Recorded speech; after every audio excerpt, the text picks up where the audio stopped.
Welcome to the Real Estate Espresso Podcast, your morning shot of what's new in the world of real estate investing.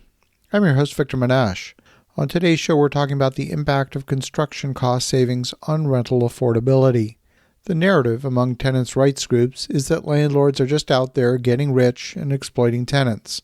Developers need to be building more affordable housing. Well, in Canada, the government in the province of Ontario has finally been recognizing that the cost of housing is linked to a few inexorable facts. Number one, the cost of rental housing is partly a function of supply and demand. If there's too many impediments to increasing supply, then the price of rental housing is going to go up. Number two, the cost of new construction that meets the building code is determined by the cost of materials, the cost of labor, the cost of land, and the cost of development charges or impact fees that the municipalities charge to the developers. Cities have been progressively implementing more and more bureaucracy when it comes to new development applications. My home city of Ottawa requires a long list of deliverables. They require almost the entire project to be detailed, to be fully designed. The city requires the envelope of the building. That's pretty standard, but not only that, they require shadow studies, wind studies, noise studies, traffic studies, utilities reports, school loading, public transit impact, bicycle storage ratios, parking ratios, amenities, meeting affordability criteria, and the list goes on and on and on. But it's not just my home city. Many other cities with affordability issues have been implementing more and more bureaucracy and are meeting similar hurdles. One of the goals of the new legislation is to reduce the time required to get a new development application approved. That means reducing bureaucracy and lowering the barrier to new supply entering the market. That will eventually lower costs for developers and eventually create a more affordable equilibrium. Municipal impact fees, or what we often call development charges, can vary widely, and they directly affect affordability. These fees are designed to pay for infrastructure like roads, schools, utilities, public transit that are forced to expand as a result of growth. Our development company, Y Street Capital, recently went through a detailed analysis of the relationship between development cost and rent. The results were a little surprising, so I thought I would share those results with you, the listening audience. Understand that the math behind all of these calculations is complex, and there's dozens of variables. These variables include, of course, the cost of construction, the cost of capital, the expense ratio for the specific building, the market rents in the local area, just to name a few. We found that very simple calculation can also approximate these results, and that's what we're going to review today. The government of Ontario is proposing, in their latest draft legislation, to reduce these development charges in exchange for developers creating more affordable housing units.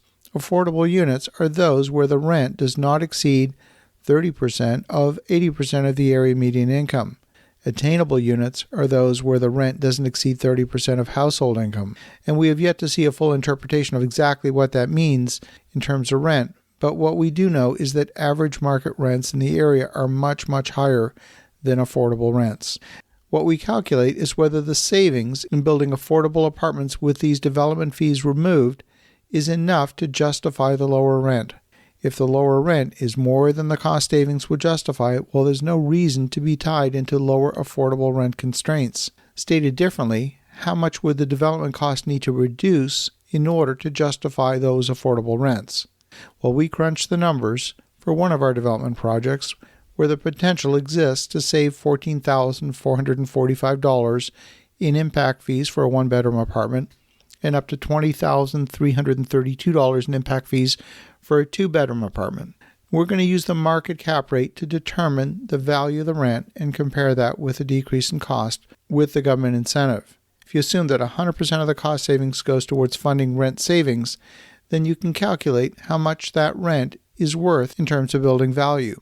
Simply put, if the cap rate for the building is at 5%, then a $14,445 decrease in cost could enable a monthly reduction of $60.18 in rent, all other things being equal. The question is a reduction of only $60 a month to move an apartment from market rate category into affordable, is that going to work? If not, then why would you accept the constraints of affordability?